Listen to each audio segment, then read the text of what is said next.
Hello students, इस video में हम एनपीओ का एक्सरसाइज का क्वेश्चन नंबर 8 सॉल्व करने वाले हैं। क्या आप रेडी हैं? तो क्वेश्चन नंबर 8 में हमें बैलेंस शीट और इनकम एंड एक्सपेंडिचर दोनों बनाने हैं, दोनों प्रिपेयर करने बोला गया है, balance sheet as well as income and expenditure. Jeevan Jyoti art circle a newly established concern, newly establish मतलब इसी साल स्टार्ट किया है। Presented following info, receipt and payment account हमें दिया गया है। तो ओपनिंग कुछ होगा नहीं क्योंकि ये पहला साल है। ओके, एडमिशन फीस मैं तुरंत देखूंगा नीचे कुछ बोला है क्या, एडमिशन फीस। तो एडमिशन फीस के बारे में क्वेश्चन में बोला गया है सी पॉइंट में, full admission fee and 50% donation are to be capitalised. तो ये 22, अच्छा अगर हमें सिर्फ इनकम एंड एक्सपेंडिचर पूछा है तो हम सिर्फ सोचेंगे इनकम है या नहीं है। अब यहां पे इनकम एंड एक्सपेंडिचर भी है और बैलेंस शीट भी है, तो अभी पूछना पड़ेगा इनकम है या लायबिलिटी है, और जो भी होगा हम लिखेंगे। तो एडमिशन फी क्या बोला है, कैपिटलाइज करने के लिए बोला गया है, तो मैं इधर एल लिख रहा हूं, एल फॉर लायबिलिटी। डोनेशन में भी बोला है 50%, तो इधर मैं आई और एल ऐसे दोनों लिख रहा हूं। 18,000 का आधा लायबिलिटी में जाएगा और बाकी आधा इनकम में जाएगा। सब्सक्रिप्शन के बारे में कुछ बताया नहीं, और सब्सक्रिप्शन रेवेन्यू इनकम होता है, रिकरिंग इनकम होता है, बार बार हर साल मिलते रहता है, तो उसके लिए ढूंढ देखने का भी जरूरत नहीं है, वो रेवेन्यू है यानी कि इनकम में लिखेंगे। पेमेंट में जाता हूं, फर्नीचर, फर्नीचर ये रिकरिंग एक्सपेंस नहीं है, ये कैपिटल एक्सपेंस है जो एसेट में जाना चाहिए, तो मैंने इसको एसेट लिख दिया। Stationery, office rent, newspaper, telephone, ये सारे के सारे जो हैं वो एक्सपेंस में जाएंगे। इन्वेस्टमेंट एसेट में जाएगा, और cash in hand and cash at bank भी एसेट में जाएगा। सब्सक्रिप्शन आउटस्टैंडिंग, मैंने आपसे कहा है कि मैं आउटस्टैंडिंग वर्ड यूज नहीं करूंगा, मैं कहूंगा सब्सक्रिप्शन रिसीवेबल, और एकदम सिंपल होता है समझना। रिसीवेबल मतलब एसेट है, किसी से लेना है तो एसेट है, और इस साल का है तो इनकम है, तो मैं सब्सक्रिप्शन पे एक डॉट लगा दूंगा क्योंकि यहां पे एक एडजस्टमेंट है। आगे, डेप्रिशिएट फर्नीचर एट 10%, तो अगेन फर्नीचर पे मैं डॉट लगा दूंगा, इधर में एक एडजस्टमेंट है। एडमिशन फी और डोनेशन का हम देख चुके हैं। You are required to prepare income and expenditure and balance sheet. तो स्टार्ट करते हैं, चलिए। एडमिशन फी कहां लिखना है बेटा, लायबिलिटी। अच्छा, उसके पहले इधर सब नामकरण कर देंगे। इन द बुक्स ऑफ जीवन ज्योति आर्ट सर्कल,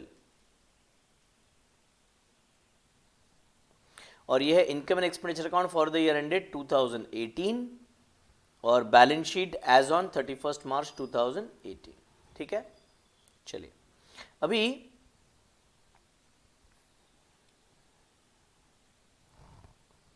मैं पहले रिसिप्ट साइड से जाता हूं। तो एडमिशन क्या है बेटा, लायबिलिटीज है, ऐसे बोला है, तो मैं लायबिलिटीज में कैपिटल फंड ऐसे करके लिख रहा हूं, कैपिटल फंड।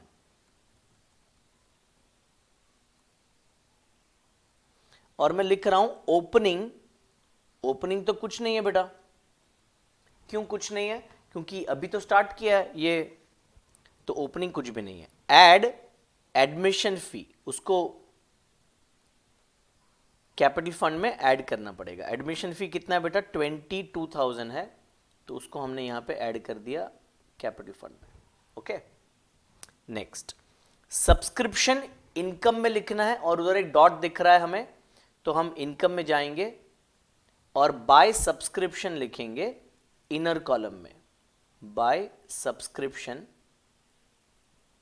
और उसको हम इनर कॉलम में लिखेंगे 40,000 रुपीज।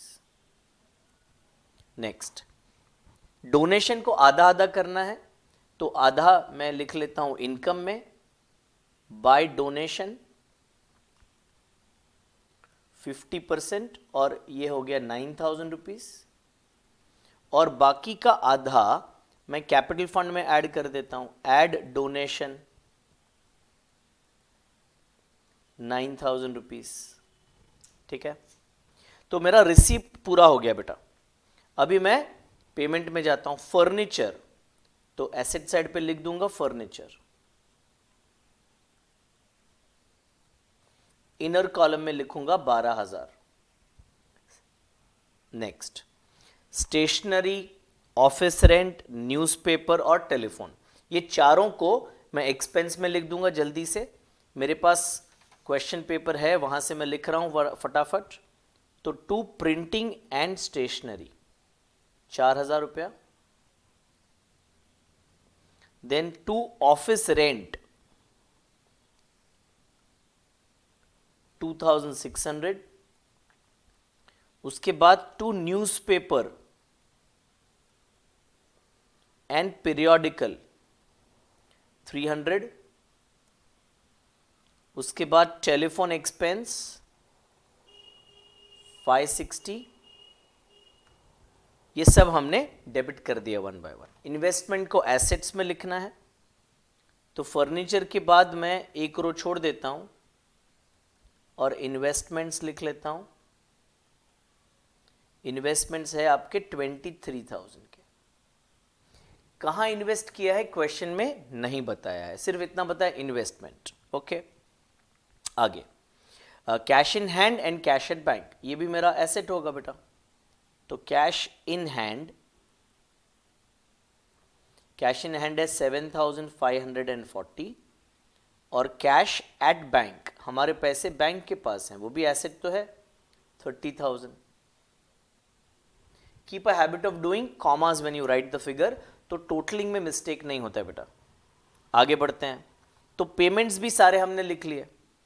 अभी सब्सक्रिप्शन रिसीवेबल है, तो जैसे मैंने बोला इसके दो इफेक्ट होंगे। एक इफेक्ट रिसीवेबल यानी एसेट होता है, एंड इस साल का रिसीवेबल है, मिला नहीं है अभी, तो जो इनकम मिल चुका है ऑलरेडी उसमें ऐड करना पड़ेगा जो इनकम मिलने वाला है। तो ऐड क्लोजिंग रिसीवेबल ऐसे करेंगे बेटा, क्लोजिंग रिसीवेबल। तो कितना है आउटस्टैंडिंग 5,000, क्लोजिंग रिसीवेबल यानी इस साल का एक्चुअल इनकम 45 है, 40,000 मिल गया है तो कैश में आ गया है, 5,000 मिलने वाला है तो वो एसेट में आएगा। कब मिलेगा सर? नेक्स्ट ईयर मिलेगा। तो इनकम में आ गया 45,000 और यहां पे मैं लिखूंगा subscription receivable 5,000। Next, depreciate furniture bye 10% per annum. बच्चों इसमें नोट लिखना, मैं डिक्टेट करता हूं। फर्नीचर कितने में खरीदा है? 12,000 में खरीदा है। कब खरीदा है? तो क्वेश्चन में डेट नहीं बताया गया है, तो हम एक नरेशन में, सॉरी पूरा सम खत्म हो जाएगा उसके बाद एक नोट लिखेंगे, आप लिखना, मैं डिक्टेट कर रहा हूं। In absence of information it is assumed, in absence of information it is assumed that furniture is purchased on first day of the year, therefore full year's depreciation is calculated, है ना। तो ये हमें याद करके नोट लिखना पड़ेगा क्योंकि हमें बताया नहीं है फर्नीचर कब खरीदा, तो हम पूरे साल का डेप्रिसिएशन अज्यूम कर रहे हैं। तो लेस डेप्रिसिएशन करेंगे 10%, तो 12,000 का 10% होता है 1,200, तो आउटर कॉलम में आ जाएगा आपका 10,800। एडजस्टमेंट के दो इफेक्ट होते हैं, एक हमने एसेट से माइनस किया और दूसरा हमें इनकम एंड एक्सपेंडिचर में एक्सपेंस में लिखना पड़ेगा। तो डेप्रिसिएशन ऑन फर्नीचर 1,200 रुपीज। अब लास्ट एडजस्टमेंट है एडमिशन फी का, वो तो हम कर चुके हैं। एडमिशन फी सीधा कैपिटल में डाला था और डोनेशन को आधा आधा कर दिया था, तो इसका काम तो हमारा हो चुका है। तो अभी मैं कैलकुलेटर यूज कर रहा हूं, आप नहीं कर सकते हो, ठीक है। क्रेडिट साइड 54,000 है और मुझे दिख रहा है क्रेडिट साइड बड़ा है, तो मैं क्रेडिट साइड का टोटल पहले कर लेता हूं। ये कुछ गड़बड़ हो गया है, रुकिए। हाँ जी, तो क्रेडिट साइड का टोटल है 54,000,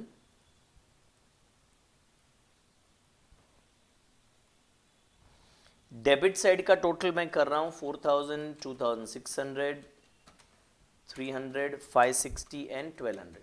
So this total comes to 8660. Credit का टोटल है 54, तो उसको माइनस कर दिया मैंने, तो 45,340 मिल रहा है. मैं कैलसी यूज कर रहा हूं, आप नहीं कर सकते हो. तो 45,340 क्या है? सरप्लस है, surplus of income over expense. तो मैं इधर लिख दूंगा to surplus of income over expense 45,340. 54,000 ये हो गया आपका टोटल. और अभी इसको कैपिटल में ऐड करेंगे, कैपिटल फंड में ऐड करेंगे. तो ऐड सरप्लस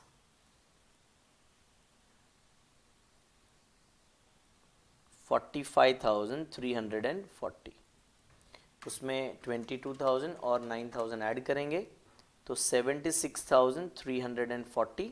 ये लायबिलिटी साइड पे आ रहा है और एसेट साइड का टोटल भी हमें चेक करना पड़ेगा. तो 10,800, 23,000, 7,540, 30,000 और 5,000. तो 76,340 ये एसेट साइड का भी टोटल आ रहा है. तो ये हमारा बैलेंस शीट और इनकम एंड एक्सपेंडिचर टैलीड. ठीक है, काफ़ी सिंपल सम था. आई होप आपको समझ में आया होगा. नहीं समझाए तो दोबारा एक बार देखिएगा, आसानी से समझेगा. Thank you, bye bye.